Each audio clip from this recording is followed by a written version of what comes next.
जय Hind friends, welcome to पूरा academy. पूरा एकेडमी में आपका बहुत बहुत स्वागत है। चलिए शुरू करते हैं आज का द हिंदू एडिटोरियल एनालिसिस, जिसमें सारी की सारी डिटेलिंग आपको एक वीडियो में द हिंदू की दे दी जाती है। अगर आप किसी भी सिविल सर्विसेज एग्जाम्स की तैयारी कर रहे हैं तो ये वीडियो आपके लिए है, आपको सबसे ज़्यादा लाभ पहुंचा सकता है। सबसे इंपॉर्टेंट बात यहाँ पे, चैनल ग्रो करने के लिए मुझे आपकी मदद चाहिए होती है, तो इसलिए चैनल को सब्सक्राइब कर सकते हैं और अपने मित्रों और कलीग के साथ इसको शेयर कर सकते हैं। जिस भी प्लेटफॉर्म पे आप शेयर करना चाहें, फेसबुक हो गया, व्हाट्सएप हो गया, इंस्टाग्राम हो गया, और भी बहुत सारे सोशल मीडिया साइट्स हैं। इसको लाइक कर सकते हैं और बेल आइकन दबा सकते हैं ताकि जो वीडियो यहाँ पे अपलोड करता हूँ आपको आसानी से प्राप्त हो सके। चलिए आगे बढ़ते हैं और देखते हैं आज का फ्रंट न्यूज़ पे क्या चीज़ें चल रहा है। तो आवाज़ थोड़ी सी प्रॉब्लम आ सकती है दोस्तों, क्योंकि थोड़ा सा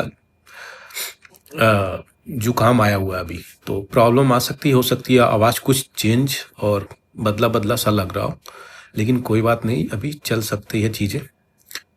तो यहाँ पे फ्रंट न्यूज़ पे यही चीज़ें निकली है लेबनान को लेकर के और इजराइल को लेकर के। जो टसल चल रही थी, कॉन्फ्लिक्ट ऑफ वार जो चल रहा था, वो अब सीज फायर पे पहुंची है, यानी समाप्ति के स्टेज पे पहुंच सकती है। अब देखिए, एग्रीमेंट होता है यहाँ पे दोनों के बीच में, इजराइल प्लस यहाँ पे लेबनान। लेकिन ये इजराइल जो है फलस्तीन पे, जो गाजा पे जो अटैक कर रहा है, उसकी बातें बिल्कुल भी नहीं कर रहा है। कह रहा है उसके लिए मुझे माफ़ी दे दो भैया, मैं वहाँ पे कुछ नहीं, वहाँ पे जो कर रहा हूँ वो तो मैं कंटिन्यू करूँगा, उसको स्टॉप मैं करने वाला नहीं हूँ। इस एग्रीमेंट में वो चीज़ें नहीं आती। तो यही चीज़ें हैं। United state of America, France, ये सब डील लेकर के आए हैं जो ये मीडियोकर का रोल प्ले किए हैं। तो देखते हैं किस प्रकार से लेबनान में शांति होती है। लेबनान की अगर बात करें, लोकेशन देखी जाए तो आपका इजराइल कंट्री है, ये आपका गाजा स्ट्रिप है जो इजिप्ट से बॉर्डर टच करता है, वेस्ट बैंक है, यहाँ पे इजरायली भी रहते हैं, फलस्तीन भी रहते हैं। यहाँ पे मोस्टली पीपुल, लगभग ऑल कह लीजिए, ऑल इजरायली ही पैलेस्टीनियन पीपुल ही रहते हैं। तो नॉर्दर्न पार्ट गाजा वाले को टारगेट किया जा रहा है। बात आ रही है लेबनान की, तो लेबनान इससे बॉर्डर टच करता है। ये गोलन हाइट है, यहाँ से भी क्वेश्चन आया हुआ है। सीरिया का पहले पार्ट था, लेकिन टेरिटरी ऑक्युपाई कर लिया है सीरिया ने। यहाँ पे इस डेड सी देख सकते हैं, जेरूसलम, यहाँ पे बहुत ही रिलीजन। देखिए ये यहाँ पे एक ऐसा रामल्ला ये पार्ट है जो यहाँ पे हर रिलीजन को लगभग इंडिकेट करता है। जैसे कि अगर हो गए अरब का ओरिजिन, यानी मुस्लिम वाला बात, फिर क्रिश्चियनिटी वाला बात, फिर ज्यूज वाला, तो तीनों रिलीजन को यही लैंड जो है ऑक्युपाई करता है। सारा का सीरा धर्म का खेला यहाँ पे चलता है। रिलीजन की बात करें तो रिलीजन से जुड़ा हुआ यहाँ ये एस्पेक्ट है जो जेरूसलम हम बोलते हैं, जिसे यरूशलेम हिंदी में बोल देते हैं। अब यहाँ पे चलेंगे, क्या डेडलॉक निकल के आई है, क्या प्रॉब्लम। तो यहाँ पे जो डेडलॉक थी वो इंड होती हुई नजर आई है, यानी जो प्रॉब्लम, डेडलॉक को प्रॉब्लम बोल सकते हैं। यहाँ पे शिंदे साहब, तो शिंदे साहब क्या कह रहे हैं, एक नाथ शिंदे साहब यही बातें बोल रहे हैं कि हमें अब इस प्रकार की कार्य करने की जरूरत नहीं है। मतलब यही सीधे बोल रहे हैं कि फ्री है रूलिंग गवर्नमेंट, यानी central government, union government free है, जिसको मन चाहे उसको सीएम बनाए और हमें वो चीज़ें मंजूर है। तो यही है, शिवसेना फुल सपोर्ट दे रही है। और चीफ मिनिस्टर को चूज करने के लिए महाराष्ट्र का रिसेंटली इलेक्शन हुआ है, हम सभी लोग जानते हैं। अब आगे बढ़ते हैं। कुछ इंपॉर्टेंट यहाँ पे है नहीं, बस सीएम का रेस चल रहा है दोस्तों। कई बार ऐसा हुआ है भारत में कि एक महीने तक यहाँ पे गवर्नमेंट नहीं फॉर्म हुई है, तो वही ये कह रहे हैं कि जल्द से जल्द गवर्नमेंट फॉर्म करने की तैयारी में यूनियन को आ जाना चाहिए। और ये इनका पूरा सपोर्ट है, जो भी रूलिंग गवर्नमेंट है यूनियन को, ये ऐसी बातें बोल रहे हैं। आगे निकल के आती है आपके पाकिस्तान की कुछ इंपॉर्टेंट चीजें, उसको देखी जाएगी और समझी जाएगी क्या इंपॉर्टेंट प्रॉब्लम है। बात करी जा रही है दोस्तों पीटीआई की। तो ये पाकिस्तान तारीफ इंसाफ पार्टी है। बहुत ही रिनाउंड और फेमस क्रिकेटर यहाँ पे इमरान खान जी इसके हेड हैं इस पार्टी के।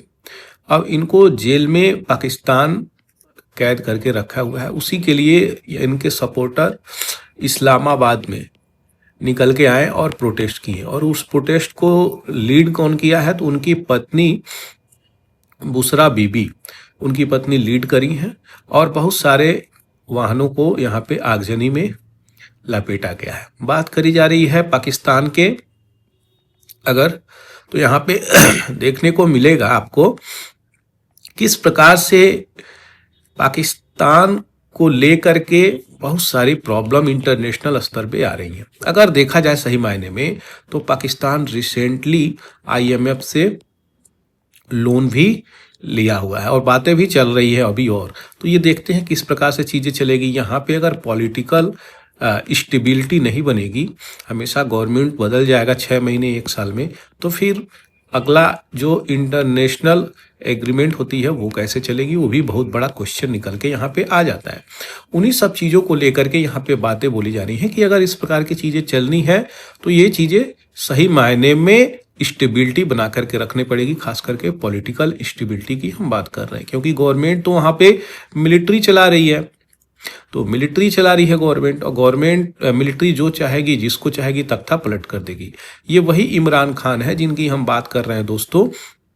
ये मिलिट्री साहब जो थे वहाँ पे, मिलिट्री के हेड जनरल साहब, उनसे इनकी बातें मैच नहीं करती। बहुत सारे डिफरेंसेस हो जाते हैं। जब पाकिस्तान का इंडिपेंडेंस डे आता है उसी के आसपास से बहुत सारे कॉन्फ्लिक्ट निकल के आते हैं दोनों लोगों के विचारधाराओं में, जिसके कारण इनकी पार्टी को यहाँ पे झुकना पड़ता है और यहाँ पे अलायंस गवर्नमेंट फॉर्म हो जाती है। तो आज की डेट में अगर बात करें तो बहुत भयानक रूप से क्रैकडाउन हुआ है, प्रोटेस्ट चल रहा है। और ये खैबर पख्तूनख्वा के जो चीफ मिनिस्टर हैं अली अमीन गोंडापुर, ये प्रोटेस्ट को ये भी लीड कर रहे हैं। तो मूवमेंट चल रहा है बहुत ज़्यादा, यहाँ पे आगजनी भी चल रही है। यहाँ पे ICC की बैकग्राउंड डिटेलिंग भी दूंगा। पाकिस्तान की भी चीज़ें आपको, इस्लामाबाद की भी चीज़ें समझानी पड़ेगी, क्योंकि काफ़ी इंपॉर्टेंट क्वेश्चन यहाँ से आ जाता है। पहले हम थोड़ी सी पाकिस्तान की डिटेलिंग को देख लेंगे लोकेशन के अनुसार। अगर देखा जाए तो पाकिस्तान के अंदर 4 राज्य हैं। पहला बलूचिस्तान, जिसकी कैपिटल कहाँ पे है, क्वेटा। यही क्वेटा है जहाँ पे रेलवे स्टेशन पे बम्बार्डिंग हुई थी, याद रखिएगा। ब्लास्ट हुआ था, सॉरी, बम्बार्डिंग नहीं, ब्लास्ट। दूसरी अगर बात करें तो सिंध प्रोविंस है, जिसकी कैपिटल कराची आती है। तीसरा एक पंजाब, इनको भी हम लोग दिए गए हैं, बहुत ही ग्रीन बेल्ट है इसलिए ग्रीन से यहाँ पे मेंशन है, तो लाहौर इसकी कैपिटल हो जाती है। चौथा खैबर पख्तूनख्वा, यही वाला वो रीजन है जो आपके लद्दाख प्लस जम्मू कश्मीर से लगता है। ये वाला पार्ट याद रखिएगा, काफ़ी इंपॉर्टेंट है ये पार्ट। इसकी राजधानी पेशावर है। टोटल 4 प्रोविंसेस हैं। और इस्लामाबाद की बात करें, कैपिटल यानी पाकिस्तान की कैपिटल तो इस्लामाबाद है। इस लोकेशन को अगर एशिया के परिप्रेक्ष्य में देखेंगे तो इस मैप को आप देख सकते हैं, लेकिन इंडिया के परिप्रेक्ष्य में अगर देखेंगे तो ये अपना पार्ट बॉर्डर टच करता है पाकिस्तान से। पहले क्या था, जम्मू कश्मीर केवल टच करता था, लेकिन जब यूनियन टेरिटरी इसको बना दिया गया जम्मू कश्मीर और लद्दाख को, तो यहाँ पे सीधे क्या टच कर रहा है, लद्दाख भी टच कर रहा है। याद रखिएगा, लद्दाख भी टच कर रहा है। और लद्दाख ही टच करता है किससे, लद्दाख टच करता है आपके अफगानिस्तान से। ये छोटा सा जो एरिया है वो लद्दाख टच करता है अफगानिस्तान से। ये चीज़ें याद रखिएगा, जम्मू कश्मीर नहीं टच करता। ये इंपॉर्टेंट चीज़ें हैं जो मुझे बतानी थी। तो इंडिया के रिस्पेक्ट में इस मैप को हम लोग देख लिए, ये अपना प्यारा इंडिया है। आगे बढ़ेंगे इसी न्यूज़ को और देखेंगे पूरी डिटेलिंग को, जो कि ICC बहुत न्यूज़ में है दोस्तों। यहाँ से क्वेश्चन पता नहीं क्यों मुझे लग रहा है सच में बन सकते हैं, अगर आपके एग्जामिनेशन के पर्सपेक्टिव से यहाँ पे कोई चीज़ देखी जाए तो। ICC इंटरनेशनल क्रिमिनल कोर्ट, इसके बारे में पूरी डिटेलिंग को पहले हम देखेंगे और तब जा कर के यहाँ पे हाथ डालेंगे कि क्या चीज़ें चल रही हैं। सही मायने में ये काफ़ी इम्पॉर्टेंट हो जाती है। इंटरनेशनल क्रिमिनल कोर्ट को देखने से पहले इंटरनेशनल कोर्ट ऑफ जस्टिस, जो कि बहुत ब्रॉड व्यू में ये चीज़ें आती हैं, यानी उससे ब्रॉड है। इंटरनेशनल क्रिमिनल कोर्ट की अगर बात करें तो वह उसी का एक रूप है। ये इंटरनेशनल कोर्ट ऑफ जस्टिस एक ब्रॉड व्यू में है, जैसे चीफ जस्टिस ऑफ इंडिया हो गए, उसी प्रकार से इंटरनेशनल का ये कोर्ट हो गया, जो ये देखता है कि कोई भी अगर डिस्प्यूट होती है किसके बीच में, स्टेट्स के बीच में। इंटरनेशनल लेवल पे जब स्टेट मैं बोलूँ तो कंट्री का नाम होता है, उसे स्टेट बोल देते हैं इंग्लिश भाषा में। तो उसी के बीच में कोई डिस्प्यूट होता है तो ICJ देखता है। ये कही जा रही है कि ये एक बॉडी है, 6 जो ऑर्गन है यूनाइटेड नेशन की, और हेग में इसकी जो नीदरलैंड में हेग में एक जो लोकेशन है वहाँ पे ये ICJ विद्यमान है। ये ब्रॉड जुरिडिक्शन इसके अंदर आता है। जबकि आईसीसी की बात करें, इंटरनेशनल क्रिमिनल कोर्ट की बात करें, तो इसका लिमिटेड स्पेसिफिक क्राइम को लेकर कार्य होता है। आईसीजे की अगर बात करें यहाँ पे, इंटरनेशनल कोर्ट ऑफ जस्टिस की, तो ये पहले पीसीआईजी के नाम से चलता था, जिसका ये पूरा नाम है permanent court of international justice. 1920 में लीग ऑफ नेशन के तहत इसकी स्थापना करी जाती है। आईसीजी जो है कंसिस्ट करता है 15 जज। भारत के भी बहुत सारे इसमें जज गए हैं। सबसे पहला जज कौन था इस यहाँ पे जाने के लिए, उसका नाम आपसे मैं पूछ रहा हूँ, क्या आपको पता है? Elected by UN general assembly और सिक्योरिटी काउंसिल 9 ईयर टर्म्स होती हैं। आईसीजी की बात करें तो डिसीजन इसका बाइंडिंग होता है, लेकिन इन्फोर्स किया नहीं गया है। समझिए क्या क्या बात है यहाँ पे, बाइंडिंग तो है लेकिन ये इन्फोर्स ही नहीं किया गया, इसलिए कोई फर्क नहीं पड़ता। नो मोर देन 1 जज ऑफ ईच नेशनैलिटी, एक राष्ट्र से एक जज से अधिक नहीं रिप्रेजेंट कर सकते इस कोर्ट में। और स्थापना 26 जून 1945 को 193 देश इसके पार्टी है। अब नीदरलैंड को मैप में देखा जाए तो कुछ यहाँ पे इसकी लोकेशन पड़ती है। ठीक बगल में इसके नॉर्थ सी होती है, जर्मनी से बॉर्डर टच करती है, बेल्जियम से बॉर्डर टच करती है। जो हेग की बात कर रहे हैं, कि आपको स्क्रीन पे दिख रहा है हेग कहाँ है? आपको नहीं दिख रहा होगा, मैं आपको लेके चलता हूँ हेग में। तो आपको अगर सही मायने में बताऊं तो हेग यहाँ पे है। और इसकी कैपिटल की बात करें तो एम्स्टर्डम इसकी कैपिटल यहाँ पे है। तो ये पूरी लोकेशन थी जो मुझे बतानी थी। अब थोड़ी सी हेग वाली सिटी को देखेंगे। ये काफ़ी ब्यूटीफुल तरीके से अपने कैनाल और रिवर सिस्टम को ये कंजर्व करते हैं। तो ये बहुत ही ब्यूटीफुल सिटी है दोस्तों। मैं तो नहीं गया हूँ यहाँ पे, लेकिन काफ़ी चीज़ें इसके बारे में मैंने पढ़ी है। बहुत ही ब्यूटीफुल सिटी है ये। अब आईसीसी की बात करें, क्योंकि ये काफ़ी हाईलाइटेड न्यूज़ में है। दोनों में यही अंतर है कि ये क्या करेगा, ये क्रिमिनल कोर्ट है तो इसलिए क्राइम को फोकस करता है। 2001 में रोम स्टैट्यूट के अंतर्गत इसकी स्थापना करी जाती है। इंडिपेंडेंट कोर्ट के रूप में कार्य करता है और उन इंडिविजुअल को यहाँ पे टारगेट करता है जो इंटरनेशनल क्राइम करते हैं। फोकस एरिया इसका जीनोसाइड है, क्राइम अगेंस्ट ह्यूमैनिटी है, वार क्राइम कोई कर रहा है, अग्रेशन कोई कर रहा है, तो ये चीज़ें निकल के आती हैं। इसके पास कोई पुलिस फोर्स नहीं है। हालांकि अभी रिसेंटली यूएसए ने ये बात बोला है कि आईसीसी क्या करेगा बोल के, याद है? आईसीसी क्या करेगा बोल के, इसके पास कोई फोर्सेज है नहीं। किसको? जब ये बेंजामिन नेतन्याहू को ये बात बोला था कि इनको अरेस्ट वारंट निकाला जाए, इसलिए स्टेट की कोऑपरेशन होती है, यानी कंट्री कोऑपरेट करेगा तभी अरेस्ट हो पाएगा, कोई भी व्यक्ति नहीं तो नहीं हो पाएगा।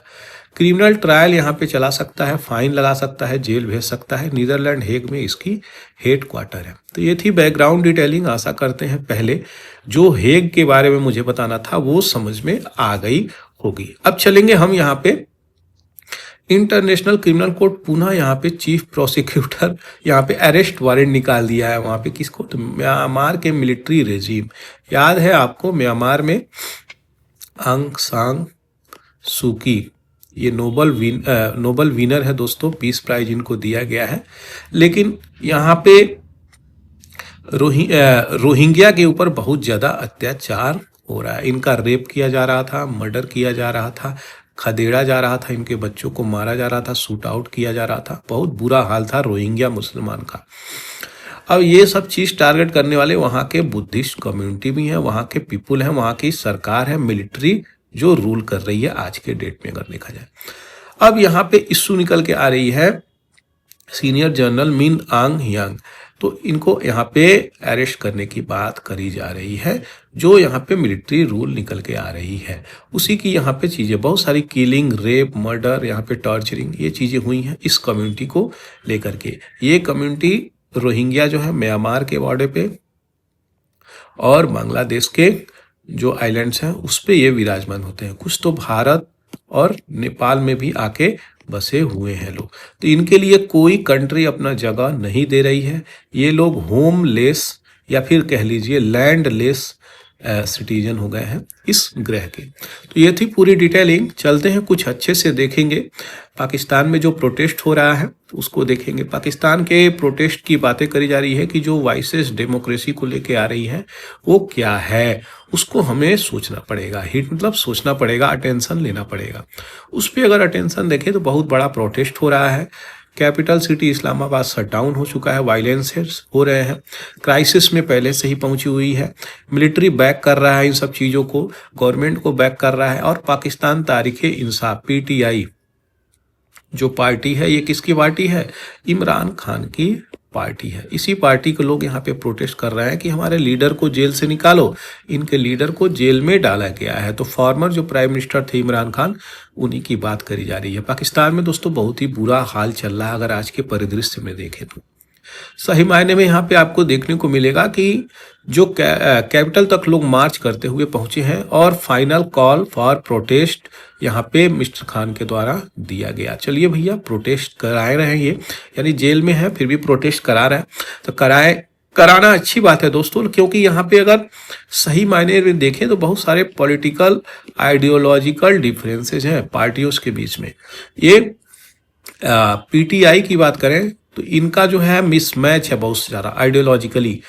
विचारधाराओं को अगर देखें तो आइडियोलॉजिकली मिसमैच है। किस चीज़ को लेकर के?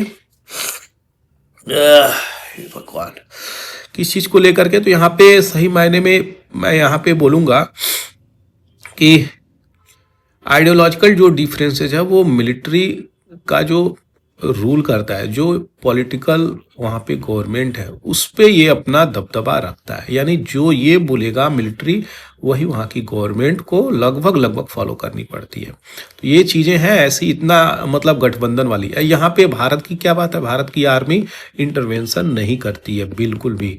हम लोग जिस प्रकार से चाहे उस प्रकार से मिलिट्री चीज़ें चला सकते हैं, तो वहाँ पे ऐसी चीज़ें हैं नहीं। आगे बढ़ते हैं। बहुत सारे thousands of the PTI worker arrest कर लिए गए हैं और बहुत सारे यहाँ पे फोर्स लगा के सिटी के एंट्रेंस में ब्लॉक कर दिया गया है ताकि इस्लामाबाद तक चीज़ें न पहुँच पाए। बहुत ज़्यादा प्रोटेस्ट हो रहा है इस्लामाबाद में। हालांकि बात करें तो जेल जो है यहाँ पे मिस्टर खान को जेल किया गया था, मोर देन ए ईयर हो गया है और बहुत सारी शिकायतें भी उन पर दर्ज करी गई हैं। Back to back political legal setback भी निकल रहा है। मतलब उनको देखा जाए तो बहुत सारे चार्जेज लगा रहे हैं, क्रिमिनल केसेस के चार्जेज लगाए हैं 150 से ऊपर। क्रिकेट बैट और पॉल सिंबल इनका था।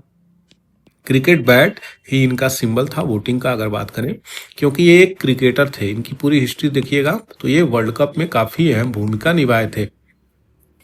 उसके बाद अगर देखा जाए तो जो कंटेस्टेंट है इंडिपेंडेंट, वो largest block in new parliament बना के आए हुए हैं। स्टिल पीटीआई कैंडिडेट वहां पे पहुंचे हुए हैं इंडिपेंडेंट तरीके से, क्योंकि उनको रोका जा रहा था ना पार्टी के पीटीआई के अंतर्गत, इसलिए वो इंडिपेंडेंटली वहां पे चुनाव लड़ के आए।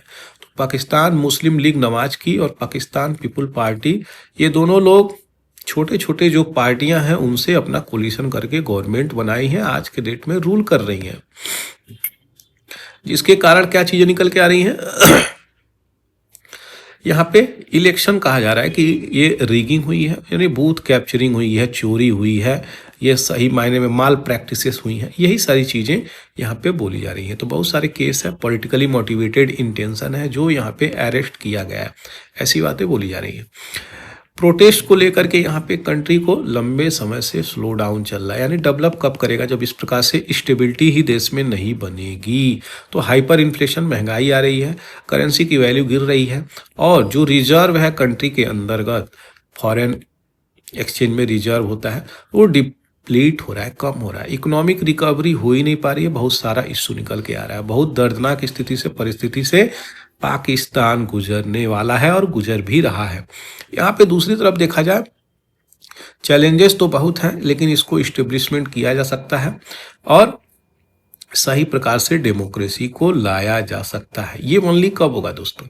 ये केवल और केवल तभी होगा जब यहाँ पे इस प्रकार से टोटलिटेरियन वाली कहानी खत्म होगी। आप एक प्रकार से डेमोक्रेसी, प्रो डेमोक्रेसी की बात कर रहे हैं ना, तो उनका अधिकार है अगर प्रोटेस्ट करने का, तो उनको भाई फ्रीडम दें। किस चीज़ की डिमांड कर रहे हैं उसको गवर्नमेंट सुने। लेकिन यहाँ पे सुनने को कैसे तैयार होगी अगर मिलिट्री ही रूल कर रही है उस कंट्री में? तो यही सब चीज़ें हैं, कुछ बैकग्राउंड की ऐतिहासिक चीज़ें हैं जो मुझे आपको बतानी थी। सारी की सारी जो भी यहाँ पे इश्यू निकल के आ रही हैं, इन्हीं रीजन में निकल के आ रही हैं, ये वाले पार्ट में।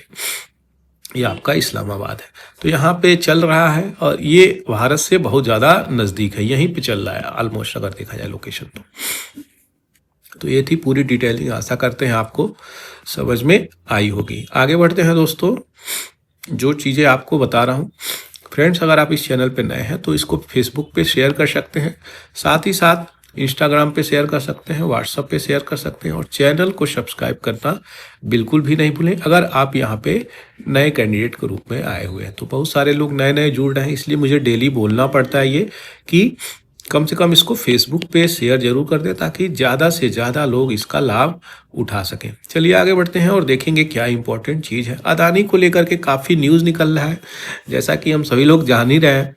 अदानी का शेयर कुछ दिनों में गिरा, लेकिन पुनः ऐसे स्टैंड हो गया। यही बातें कर रहे हैं। ट्यूसडे प्लस वेडनेसडे दोनों दिन की कहानी है। ये माइनस में चली गई और तुरंत यहाँ पे उठ के प्लस में चली गई। Adani enterprises, port, power, energy, total gas, green energy, Wilmer, Ambuja cement, ACC, NDTV. अब एनडीटीवी भी इन्हीं का है, याद रखिएगा, खरीद लिए हैं जिसके कारण रवीश कुमार को इस्तीफा देनी पड़ी थी, याद रखिएगा। ये बहुत बड़ी पॉलिटिक्स यहाँ पे रची गई थी। चलिए, ये खैर ये तो इशू नहीं होनी चाहिए, यहाँ पे हम सही चीज़ों पे फोकस करेंगे। तो यहाँ पे शार्पली राइज हुआ है, रिकवर कर लिया है इनके शेयर। क्यों? तो यहाँ पे इनके ऊपर आरोप लगाया था, इशू क्या निकल के आ रहा है, FCPA foreign corruption practices act, जो भारत में करप्शन प्रिवेंशन एक्ट है, उसी तरीके से वहाँ पे FCPA है। अब ये FCPA इंडियन पे ये आरोप लगा सकते हैं, लेकिन उससे ये बुला नहीं सकते अपनी कंट्री में। इसीलिए क्या होगा, पढ़ना पड़ेगा। तो जो भारत की सेबी है वो हस्तक्षेप करेगी, कहाँ पे, स्टॉक एक्सचेंज कमीशन, ये USA का है। तो ये इन दोनों के बीच में कोऑर्डिनेशन होगी, तब जाके कुछ रिजोल्यूशन निकलेगा, नहीं तो यहाँ पे प्रॉब्लम क्रिएट होगा। तो यहाँ पे इस बॉडी की जिम्मेदारी बनती है, इस बॉडी को बनाना, बताना कि यहाँ पे करप्शन हुआ है या करप्शन नहीं हुआ है। तो ये इनसे पूछेगी, तो ये इनको बताएंगे। ये जरूरी है, नियम के अनुसार, रूल्स रेगुलेशंस के अनुसार है। तो वही चीज़ें चलेंगी। देखते हैं क्या रिपोर्ट निकल के आती है सेबी के द्वारा सेक के लिए, वो चीज़ें देखी जाएगी। आगे बढ़ते हैं।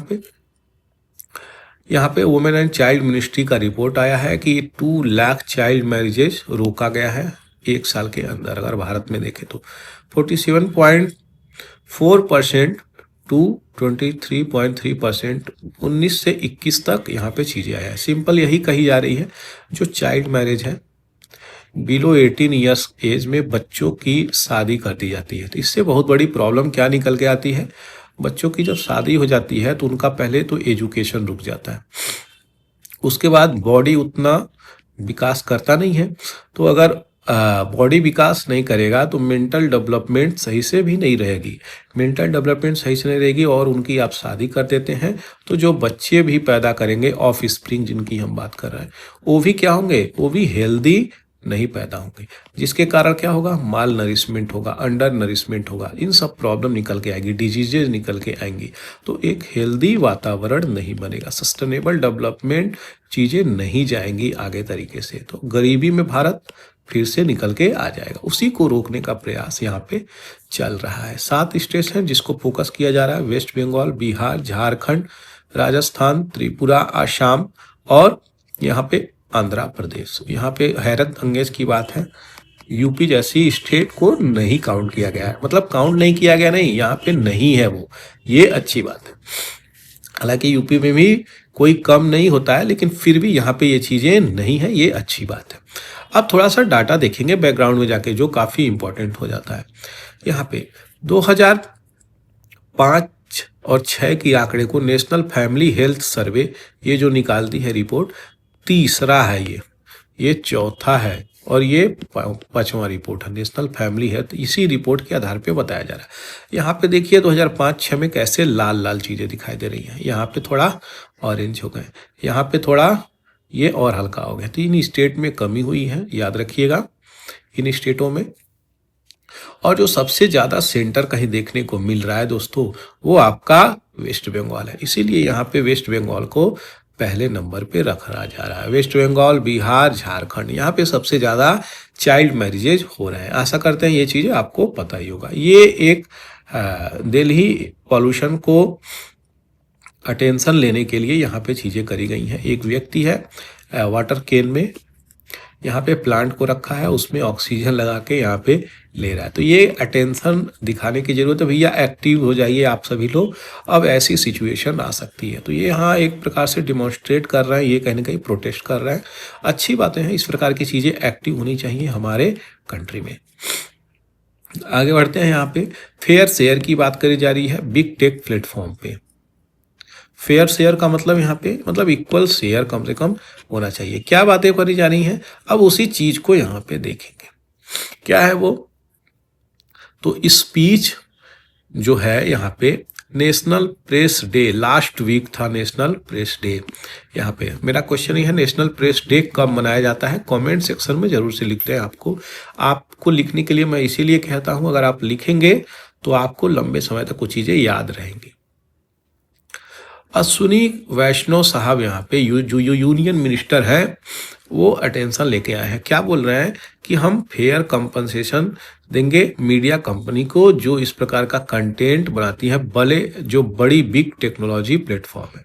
तो यहाँ पे वही बातें कह रहे हैं कि जो बड़ी कंपनी है, यहाँ पे छोटे छोटे जो सोशल प्लेटफॉर्म पे उसका ऑथेंटिक रिपोर्ट लेके आ जाते हैं, तो हम यहाँ पे बड़े कंपनी को लॉस हो जा रही है। यही इनका मानना है, यही इनका कहना है। पूरी एडिटोरियल में यही बातें ये कह रहे हैं। इसलिए ये रूल्स और रेगुलेशन लेकर के आएंगे किसके ऊपर? जो भी सोशल मीडिया नेटवर्क साइट है, कोई भी ओटीटी प्लेटफॉर्म है, तो यहाँ पे उस चीज को ये देखेंगे। और नया रूल्स तो लेकर के आया ही गया है, broadcasting law, new broadcasting law. अब ये सोशल मीडिया पे भी एक्टिविटी करने की बात कर रहे हैं। तो बहुत सारे ऐसी कंट्री है, कह रहे हैं ऑस्ट्रेलिया है, फ्रांस है, यहाँ पे गूगल और मेटा को लेकर के जो भी नेगोशिएटर हो रहा है वो फेयर तरीके से रिवेन्यू शेयरिंग एग्रीमेंट हो रहा है। यानी भैया छोटे लोग जो कमा रहे हैं वो बड़े लोगों को यहाँ पे दें। ये नहीं कि बड़े वाले से क्रेडिट लेकर के आप सीधे सीधे यहाँ पे पब्लिश कर दें कोई चीज़ें। तो ये लाइसेंसिंग की भी बात करी जा रही है और पब्लिशर की भी बात करी जा रही है। फिनेंशियल सस्टेनेबिलिटी की देखा जाए तो नया नया जो ऑर्गेनाइजेशंस है वो इस प्रकार का थ्रेड के अंतर्गत आ जाता है। ट्रेडिशनली और ऑनलाइन फॉर्मेट में हम बात कर रहे हैं। तो पूरी की पूरी यही बातें चल रही हैं किस स्केल पे। अब आर्टिफिशियल इंटेलिजेंस का दौर भी आ चुका है, इसको भी देखने की जरूरत है, सही कंटेंट किस हिसाब से चल रहा है कि नहीं चल रहा है। यहाँ पे अर्जेंट क्वेश्चन यही है कि जो हम यहाँ पे चीज़ें लेकर के आ रहे हैं वो एथिकली राइट होनी चाहिए। क्यों? क्योंकि इनका मानना यही है कि फिर वही कहानी, बड़े वाले को लॉस हो जा रहा है और छोटे लोग मजे मार के निकल ले रहे हैं। प्लेटफॉर्म पे बात करना है, जो इशू ऑफ मिस इन्फॉर्मेशन है, फेक न्यूज फैलाया जा रहा है, उसके लिए भी ये कार्य करेंगे। एक ऐसा ट्रस्ट बनाएंगे कि ये जो फेथ है वो टूटे नहीं, और इस प्रकार की रेगुलेशन लेकर के आएंगे कि ये सेंसर कंटेंट को कर सकें। अब देखिए ये फ्रीडम ऑफ स्पीच, एक्सप्रेशन, इन सब का हैम्परिंग हो जाएगा केवल इसी सेंटेंस से दोस्तों। ये 25 से लेके आर्टिकल 28 तक ये चीजें आती हैं। तो ये आर्टिकल फ्रीडम ऑफ स्पीच जो राइट टू फ्रीडम है 25 से लेके 28 तक चीजें आती हैं, इसका हनन हो जाएगा। सीधे सीधे तौर पे ये कहीं ना कहीं कॉन्स्टिट्यूशन के खिलाफ वाली बातें हैं जो यहाँ पे अब मैं आपको बता रहा हूँ ये चीजें। तो इस प्रकार की चीजें कैसे आप ला सकते हैं, लेकिन ये तो लाएंगे ही भाई, ये पावर में है। दूसरी बात यहाँ पे जो डिजायर है इनकी कि जुडिशरी भी इसमें रोल प्ले करे और फैक्ट को चेक करे। तो जुडिशरी तो चेक करेगी, उसके पास जुडिशल रिव्यू पावर है, उसकी चिंता आप बिल्कुल ना करें। दूसरी चीजें फाइनल अथॉरिटी यहाँ पे व्हाट इज, और इज नॉट ट्रू। ये सब चीज़ें गवर्नमेंट यहाँ पे देखेगी। ये प्रॉब्लम निकल के आ रही है स्टेट रेगुलेशन और सेंसरशिप को लेकर के कि जो भी फाल्सहुड विगरसली फैला रहा है, यानी गलत इन्फॉर्मेशन, मिस इन्फॉर्मेशन, गलत फाल्सहुड इन्फॉर्मेशन जो फैल रही है उसको लेकर के यहाँ पे कार्य होगा और यहाँ पे फंडामेंटली फिनेंशियल और पॉलिटिकली जो चैलेंज है उसको रिजॉल्व किया जाएगा। गवर्नमेंट का इंटरवेंशन होगा, इफेक्टिव तरीके से रेगुलेशन बनेगी। तो यही पूरी चीज़ें थी जो मुझे आपको बतानी थी। आशा करते हैं आपको समझ में आया है। समझ में आया दोस्तों तो चैनल को शेयर कर सकते हैं, यहाँ पे वीडियो को शेयर कर सकते हैं इन प्लेटफॉर्म्स पे। खास करके मैं जरूर कहूँगा फेसबुक पे तो शेयर कर ही दे। आगे बढ़ते हैं, देखते हैं कर्नाटका का काफ़ी इंपॉर्टेंट न्यूज़ निकल के आया है। ये आपके बहुत काम आ सकता है एडिटोरियल, खास करके सोशल सिक्योरिटी जो भारत में स्कीम निकल जाती है कि जो डाउन ट्रोडन सेक्शन है, डाउन ट्रोडन सेक्शन सोसाइटी है, पीपल है, यानी गरीबी रेखा से जो नीचे जी रहे हैं, अंत्योदय वाले जो लोग हैं, जो अपनी जिंदगी पर डे वेज अर्नर है, उनको कैसे ऊपर निकाला जाए, तो सोशल सिक्योरिटी स्कीम उसके लिए आती है। अब प्रॉब्लम क्या निकल के आई है कर्नाटका के सोशल सिक्योरिटी प्लान में, उसी प्रॉब्लम को यहाँ पे देखेंगे। तो स्टेट गवर्नमेंट ड्राफ्ट किया है notification cess based social security. Cess क्या होता है? टैक्स ऑन टैक्स, टैक्स के ऊपर टैक्स सेस लगाती है, समझ गए? और ये शेयर नहीं करी जाती है। ये टैक्स अगर हुआ तो ये शेयर नहीं करी जाएगी। अगर स्टेट और सेंटर के बीच में हुआ तो भी शेयर नहीं करेगा सेंटर स्टेट से। अब यहाँ पे स्टेट लगा रही है अगर ये बात है तो प्लेटफॉर्म वर्कर को यहाँ पे बहुत सारे प्लेटफॉर्म सेस यहाँ पे मिलने, तो वो सेस किस हिसाब से आएगा, वो क्या वर्कर को मिलेगा, उसी पे यहाँ पे बातें चल रही हैं। कही जा रही है कि जो cess based social security platform आप सभी लोग जानते हैं, कर्नाटका राजस्थान में भी एक एक्ट आया था गिग वर्कर्स करके, ताकि जो गिग वर्कर कौन होते हैं पहले समझ लिया जाए। वो वर्कर जो आपका स्विगी लेके आता है, जोमेटो लेके आता है, डिलीवरी वाला बॉय लेके आता है अमेजोन पे, ये गिग वर्कर्स हैं, इनका कुछ फिक्स नहीं है, तो इसीलिए इनके लिए सोशल सिक्योरिटी की बात करी गई है। कब इनका एक्सीडेंट हो जाए, कब इनको जॉब से निकाल दिया जाए, तो इनकी कोई फिक्स चीज़ें होती नहीं है। वही सारी चीज़ों की यहाँ पे बात निकल के आ रही है। तो यहाँ पे क्या चीज़ निकल के आ रही है, इस प्लेटफॉर्म पे ये बोली जा रही है कि जो जनरेट हो रहे हैं फंड्स कहाँ से, तो ये जो सोशल सिक्योरिटी स्कीम के लिए जनरेट हो रहे हैं उसी सेस की अगर बात करें तो जो सेस है 1 से 2% प्लेटफॉर्म टर्नओवर का प्रिस्क्राइब किया गया है। क्या? प्लेटफॉर्म टर्नओवर की अगर हम बात करें तो यहाँ पे कई हजार करोड़ रुपए हो जाता है, जो कि मैक्सिमम 5% तक अर्निंग ऑफ वर्कर का यहाँ पे 1 से 2% हम चार्ज कर सकते हैं। यहीं पे अगर बात करें एनुअल रिपोर्ट का तो यहाँ पे क्या निकल के आ रहा है 23-24 में, जो फूड डिलीवरी है जैसे जोमेटो हो गया, ये लिस्टेड प्लेटफॉर्म कंपनी है जो यहाँ पे इस प्रॉब्लम को यहाँ पे देख रही है। क्या? तो पहला इशू निकल के आ रहा है यहाँ पे कि जो डिफाइनिंग टर्नओवर है उसमें इशू है, यानी क्या है वो टर्नओवर, उसी में ही इशू है यहाँ पे। तो ग्रॉस ऑर्डर वैल्यू अगर देखा जाए कितना ऑर्डर हो जाता है फूड डिलीवरी की 2024 में अगर देखा जाए तो 32,000 करोड़ का प्लेटफॉर्म टर्नओवर है, यही प्लेटफॉर्म टर्नओवर है पीटी। लेकिन एडजस्टेड रिवेन्यू यहाँ पे लगभग 8,000 करोड़ मैं मान ले रहा हूँ, लगभग 8,000 करोड़, जो कि A4 of the order value है, 7 चौका 28 यहाँ पे आप देख सकते हैं।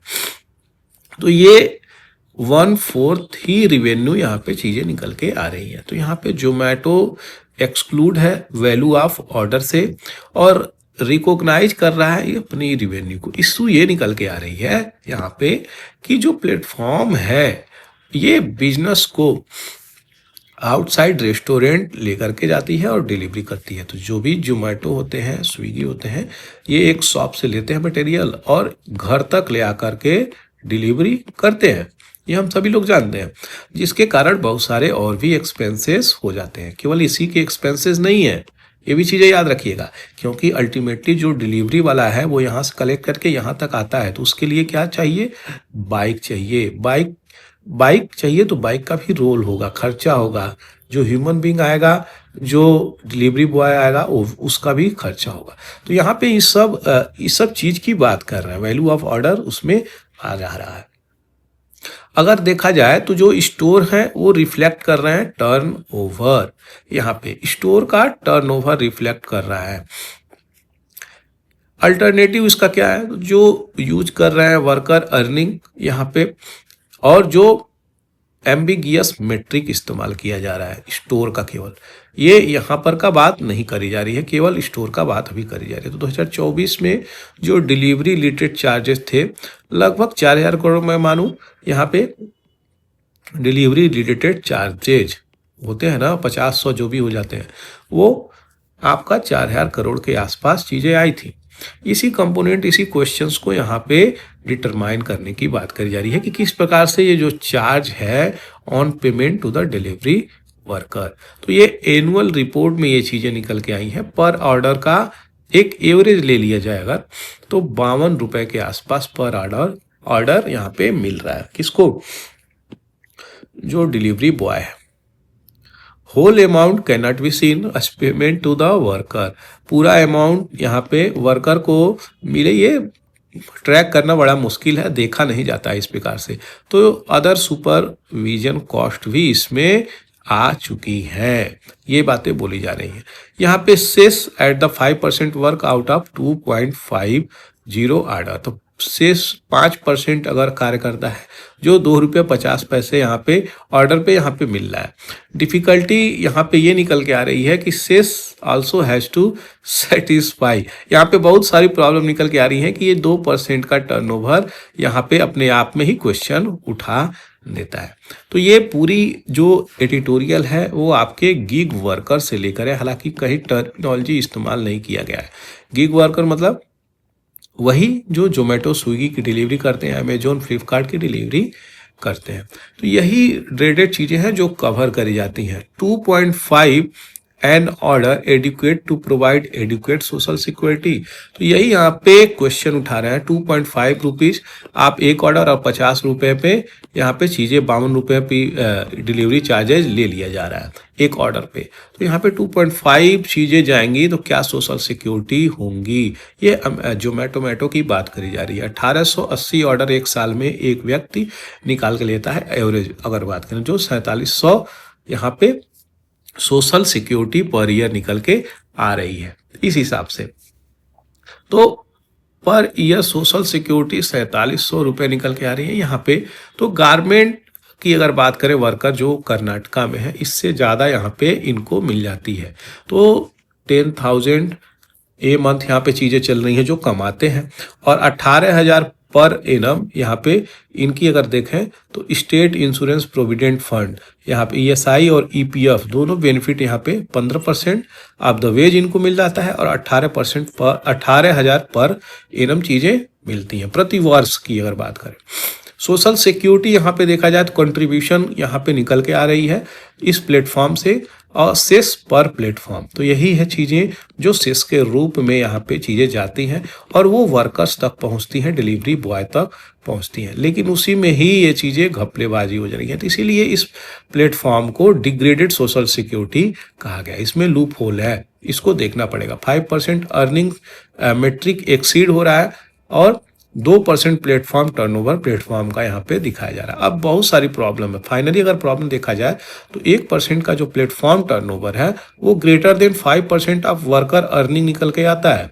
अब देखिए 1% का प्लेटफॉर्म का देखा जाए, जोमेटो की बात कर रहे हैं तो कई हजार करोड़ में, लेकिन 5% वर्कर का अगर देखा जाए तो वो बहुत रेयर है, मार्जिन है। जोमेटो इसी चीज़ को यहाँ पे देखना चाहिए और सही प्रकार से यहाँ पे रूल्स लेके आना चाहिए, साइमल्टेनियस सेटिस्फाई करे बोथ कंडीशंस को, यानी एक कंडीशन खराब कर रहा है तो दूसरा भी खराब हो जाएगा, तो दोनों कंडीशंस को सही होना चाहिए। दोनों को कंडीशन मतलब दोनों मतलब प्लेटफॉर्म जैसे जोमेटो हो गए, स्विगी हो गए, और यहाँ पे वर्कर जो कार्य करते हैं उनको भी सही प्रकार से सोशल सिक्योरिटी तभी मिलेगी जब उस 52 रुपए में से कुछ इनके लिए जाएगा। यही बातें बोली जा रही है। गवर्नमेंट यहाँ पे सेस बेस्ड प्लान लेके आ रहा है जो do not specify any unique cess rate, कोई रेट फिक्स नहीं करता है यहाँ पे कि सही मायने में ये लोगों को लाभ पहुंचाएगा। इस प्रकार की प्रॉब्लम निकल के आ रही है। हालांकि बात करें कंस्ट्रक्शन वर्कर सेस प्रिस्क्राइब किया गया 1 से 2%, यहीं पे सेस जो है हमेशा फिक्स किया जाता है, लोअर लिमिट आप 1%, 1% से कम नहीं रख सकते। और प्लेटफॉर्म की एडिशनल बात करें तो यहाँ पे तीसरा चैलेंज किया आता है कि इनकी एक लिमिट होती है, इनको 3 सेस प्रॉब्लम बोला गया है। तो थर्ड जो सेस लिमिट है वो क्या है, different rates of cess at the platform level, ये एडिशनल प्रॉब्लम निकल के आ रही है। प्लेटफॉर्म यूज करते हैं इस प्रकार से इन्फ्लुएंस करने के लिए लेबर को, रेगुलेटर को, शॉर्ट चेंज करने के लिए वर्कर को ये इन्फ्लुएंस कर देते हैं, भैया आपको भी कहीं ना कहीं सेस यहाँ पे हम लोग देंगे, प्रोवाइड कराएंगे। लेकिन ये सिंपल अनएम्बिगुअस चीजें निकल के आ रही हैं यहाँ पे। और 5% जो सेस ट्रांजैक्शन कैलकुलेट किया गया पेमेंट के आधार पे, यहाँ पे वर्कर उससे कंडीशनलिटी नहीं रखते। तो ये प्रॉब्लम निकल के आ रही है किसके बीच में, प्लेटफॉर्म और वर्कर के बीच में निकल के आ रही है। आशा करते हैं जो चीज़ें समझाया वो चीज़ें समझ में आई होगी। समझ में आई है दोस्तों तो चैनल को जरूर से शेयर करें। किस प्लेटफॉर्म पे, फेसबुक पे आप शेयर कर सकते हैं। कुछ नया आर्टिकल निकला है उसको देखेंगे। बैन करने की बात करी जा रही है। कार्सिनोजेनिक क्या होता है, ऐसे सब्सटेंस जो कैंसर पैदा करें वो कार्सिनोजेनिक कहलाते हैं। हार्ट बर्न ड्रग, यानी हार्ट से रिलेटेड कोई भी चीज़ें जलती हैं, चाहे हार्ट में जलन हो, सीने पे जलन हो, इस प्रकार के ड्रग हो, पेट में प्रॉब्लम हो तो भी, तो इस प्रकार के जो कुछ ड्रग हैं जो GSK कंपनी, ये कंपनी किस देश की है, मेरा क्वेश्चन ये आपसे है। $2.2 बिलियन का यूनाइटेड स्टेट ऑफ अमेरिका से साथ करार किया गया है। एसिड जो रिफ्लेक्स करती है यानी जो जलन होती है, तो कौन सी ड्रग है, जेंटेक, जिसमें क्या है यहाँ पे रेंटीडाइन है। रेंटीडाइन यही है सबसे ज्यादा कैंसरस कॉजिंग कार्सिनोजेनिक, जिसे बोला गया है NDMA, एन नाइट्रोसोडिमिथाइल एमाइन यहाँ पे। तो इसको बोला गया है ये कैंसर कॉजिंग है। यहाँ पे बहुत सारा इसमें मात्रा मिला है नैनोग्राम का, अगर देखा जाए तो कैंसर कॉजिंग सही मायने में 96 नैनोग्राम होना चाहिए US के अनुसार, लेकिन इसमें 30 लाख NDMA प्राप्त हुआ है जो कैंसर कॉजिंग है। तो यही चीजें यहाँ पे निकल के आ रही हैं।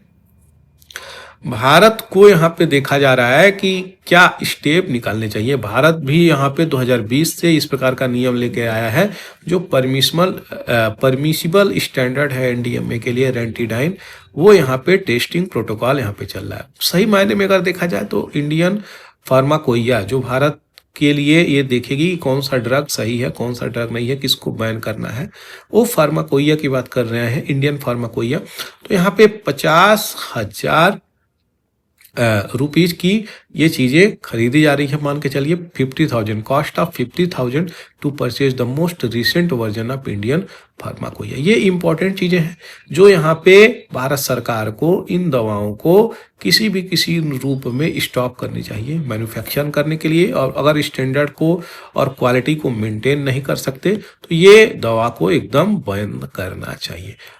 और भी अगर बात करें तो रेंटीडाइन इंडिया में चल रहा है और इसके अनुसार बहुत सारे ऐसे ड्रग हैं जो फेमोटिडाइन, सिमेटिडाइन, एजमर्सपोल, लैंसोपैरजोल, ओमपैरजोल, यहाँ पे ये चीज़ें चल रही हैं। गैस्ट्रोफेजल रिफ्लेक्सेस यानी प्रॉब्लम जो जलन होती है उसकी बातें करी जा रही है। तो गवर्नमेंट को यहाँ पे रेगुलेशन लेके आना चाहिए, रूल्स लेके आना चाहिए, तब तो जाकर के ये चीज़ें निकलेगी। आगे बढ़ते हैं। बहुत ही इंपॉर्टेंट एडिटोरियल है, राइट टू वर्क ही डिलीट करने का प्रयास चल रहा है। देख सकते हैं जो महिलाएं हैं ग्राम की, वो छोटे छोटे गांव में, विलेज में, वहाँ पे उनको रोजगार मिल जाता है ताकि 300 से लेकर के 450-500 तक वो प्रतिदिन कमा सकती है।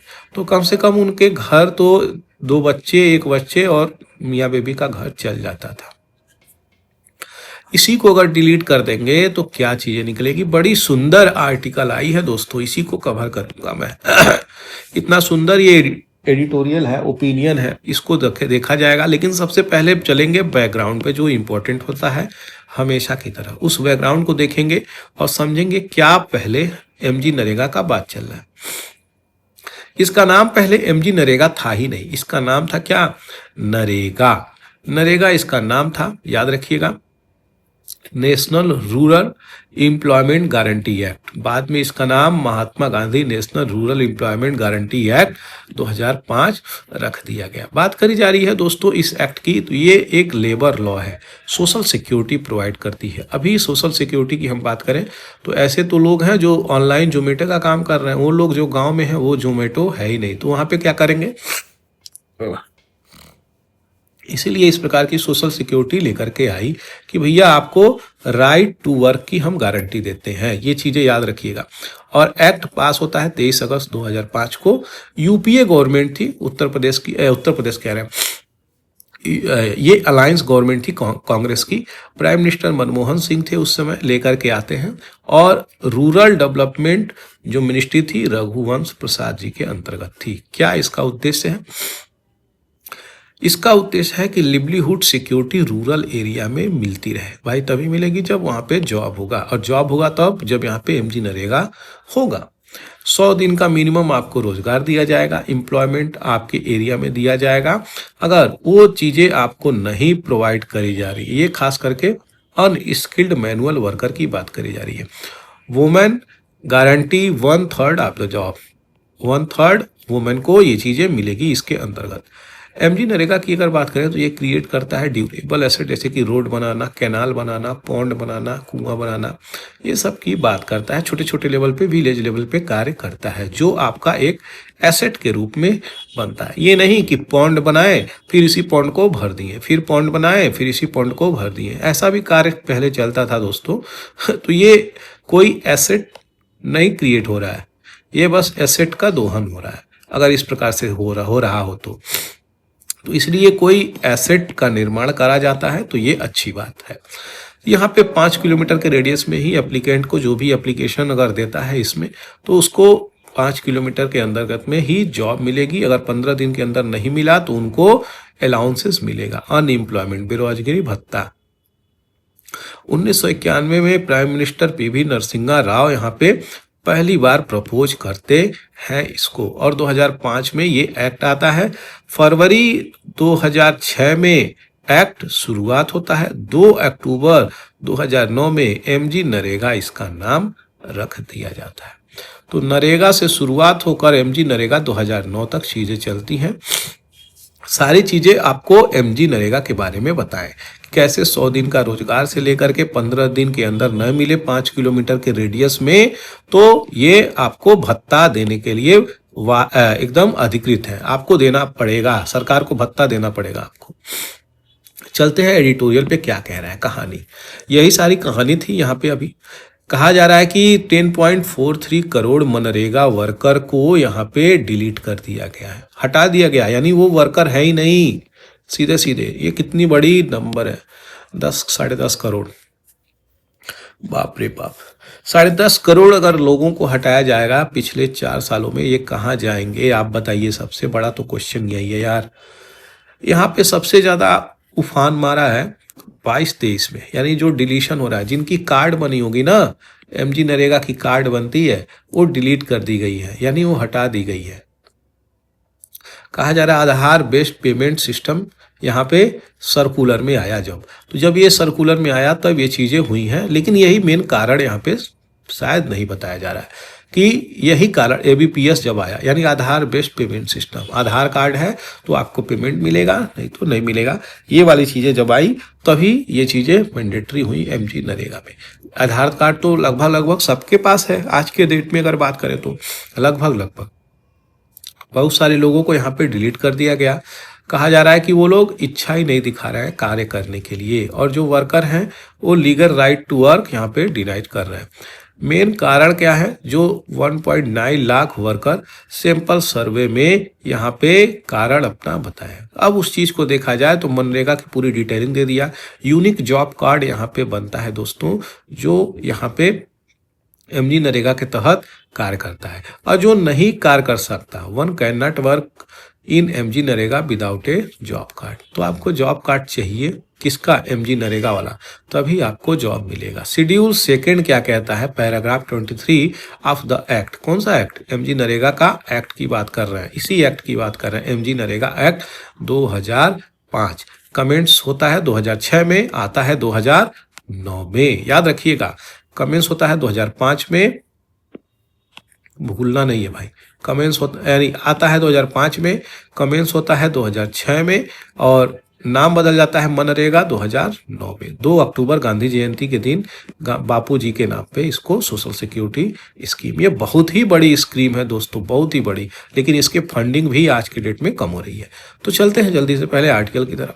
तो ये क्या कह रहा है, पैराग्राफ 23 शेड्यूल सेकेंड एक्ट का कह रहा है कि जो प्रोसीजर डाली गई है कि डिलीट किया जा सकता है जॉब कार्ड, वो तभी किया जा सकता है अगर कोई ग्राम पंचायत संतुष्ट होता है कि यह व्यक्ति जो रजिस्टर किया है जॉब कार्ड बनाने के लिए, वो गलत इन्फॉर्मेशन दिया है। समझ में आ रहा है बात, तभी वो चीजें हो सकती है। तब जाकर के जो प्रोग्राम ऑफिसर होंगे यहाँ पे डायरेक्ट करेंगे कि हाँ इसको स्ट्रक डाउन किया जाए, स्ट्रक ऑफ किया जाए, तब जाकर के एप्लीकेंट यहाँ पे जॉब कार्ड यहाँ पे रिटर्न करेगा। तो जॉब कार्ड रिटर्न होगा यानी डिलीट कर दिया जाएगा।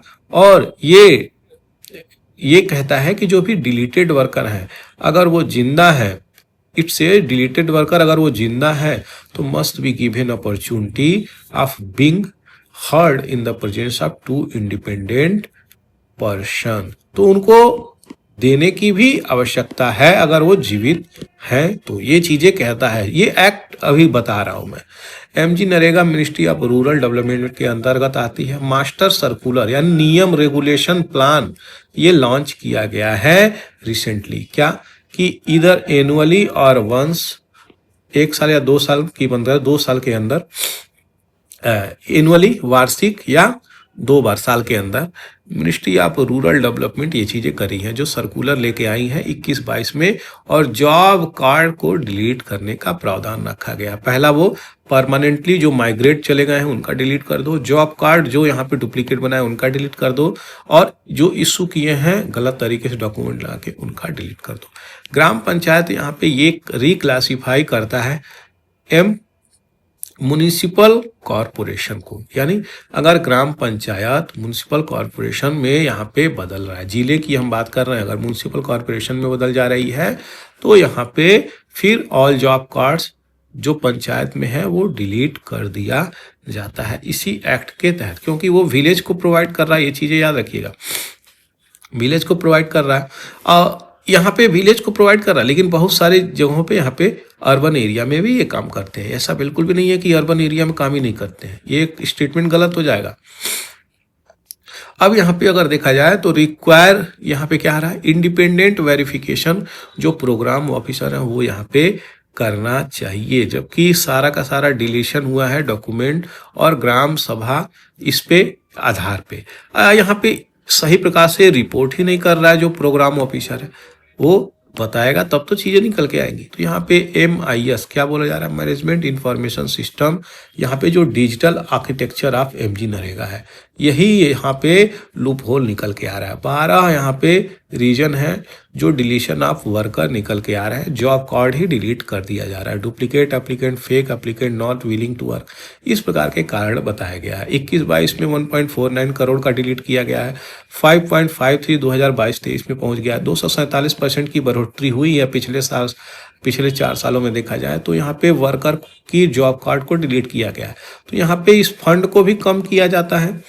अब अगर सही मायने में देखा जाए आधार बेस्ड पेमेंट सिस्टम को, तो यहाँ पे मैंडेटरी है एमजी नरेगा के अंतर्गत कि आपको इसी सर्कुलर पे इशू करना है पैसे पेमेंट।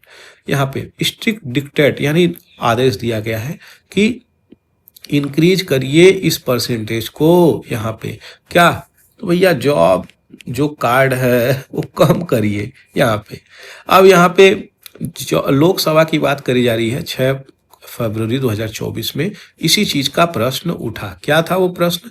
सही मायने में अगर देखा जाए तो जो डिलीट किया जा रहा है एमजी नरेगा के वर्करों का, तो यहाँ पे स्टेट की जो रूरल डेवलपमेंट है मिनिस्टर, तो साध्वी निरंजन ज्योति जी क्या कहती हैं कि समय समय पे अपडेट किया जाता है, डिलीट किया जाता है, घटते बढ़ते रहते हैं, ये स्टेट गवर्नमेंट का प्रॉपर सर्कुलर है, कार्य है। यहाँ पे एक्यूरेसी ट्रांसपेरेंसी बनाने के लिए जिम्मेदारी रखती है। इकोनॉमिक और पॉलिटिकल वीकली चक्रधर बुद्ध लवंगा तमांग स्टेब्लिश यहाँ पे क्या करता है, यानी ये पब्लिश करते हैं। क्या? तो यहाँ पे कैसे फील्ड ऑफिशियल यहाँ पे डिलीट कर रहे हैं जॉब कार्ड बिना वेरिफिकेशन के भी डिलीट किए जा रहे हैं, जिसके कारण एबीपीएस कंप्लायंस परसेंटेज निकल के आ रही है। क्या कि तो कैसे पेमेंट होगी, प्रॉब्लम निकल के यही आ जा रही है। सही मेथोडोलॉजी फॉलो हो नहीं रहा है। एमआईएस की बात करें यहाँ पे, जो अभी आपको एमआईएस यहाँ पे मैंने बताया था, तो यहाँ पे इसी चीज़ की हम जो आपको बता रहे हैं उसी की अगर डिटेलिंग को देखें तो यहाँ पे ये निकल के आ रही है कैसे हम इन चीज़ों को सही तरीके से लेकर के चल सकते हैं। इन्वेस्टिगेट करने की ज़रूरत है, जो सही प्रकार से हो नहीं रही है, डिलीट कर दिया जा रहा है। फील्ड ऑफिसर यहाँ पे, प्रोग्राम ऑफिसर नहीं कर रहे हैं, डिस्ट्रिक्ट ऑफिसर नहीं कर रहे हैं, तो यहाँ पे विलेज लेवल पे ये प्रॉब्लम निकल के आ रही है। पूरा ग्राम को ही अधिकार होता है इसमें, ये चीज़ें याद रखिएगा। ये अपने आप में बहुत सारे ब्लॉक का सैंपल किए, लगभग 21 एडिटर बात कर रहे हैं। 21 स्टेटों में 1914 विलेज को, तो यहाँ पे 2.9 लाख वर्कर का डिलीट हो गया है। 1.65 लाख यहाँ पे डिलीट किया गया 22-23 में। 30,000 डिलीटेड किया गया लास्ट 6 मंथ में अगर देखा जाए तो। इस प्रकार से डिलीट किया जा रहा है। 53,000 वर्कर यहाँ पे डिलीट किए गए हैं मदनपुर, यहाँ पे औरंगाबाद बिहार में। 32,000 वेस्ट बंगाल में। अब वेस्ट बंगाल की सिचुएशन सबसे ज़्यादा बुरा है। क्यों? पिछले 2-3 साल में यहाँ पे एमजी नरेगा का फंड ही नहीं दिया जा रहा है। क्यों?